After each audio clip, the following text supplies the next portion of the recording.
பழைய சோறு என்பது குடல் அழற்சி முதல் குடல் புற்றுநோய் வரை பல நோய்களை தடுக்க உதவும் அருமருந்து என்பது சென்னை ஸ்டான்லி மருத்துவமனை ஆய்வில் தெரிய வந்திருக்கிறது. ஒரு காலத்தில் மக்களின் பிரதான உணவாக இருந்த பழைய சோறு கால மாற்றத்தால் இன்று எந்த வீடுகளிலும் காண முடியாததாகிவிட்டது. இதில் உள்ள சத்துக்கள் குறித்து இன்றைய தலைமுறைக்கு தெரிய வாய்ப்பில்லை. பழைய சோற்றின் மகத்துவம் சமீபத்திய ஆய்வின் மூலம் தெரிய வந்துள்ளது. சென்னை அரசு ஸ்டான்லி மருத்துவமனையின் இரைப்பை மற்றும் குடல் அறுவை சிகிச்சை துறை தலைவராக உள்ள மருத்துவர் ஜஸ்வந்த் பழைய சோற்றில் இருக்கும் நன்மை செய்யும் பாக்டீரியாக்கள் குறித்து ஆய்வு ஒன்றை மேற்கொண்டுள்ளார்.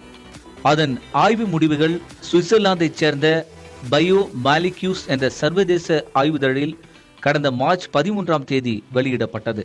பழைய சோறு என்று நாம் கூறும் நொதித்த சோற்றில் உடலுக்கு தேவையான 200க்கும் மேற்பட்ட அத்தியாவசிய மூலக்கூறுகளும் ஏராளமான நல்ல பாக்டீரியாக்களும் கண்டறியப்பட்டுள்ளன.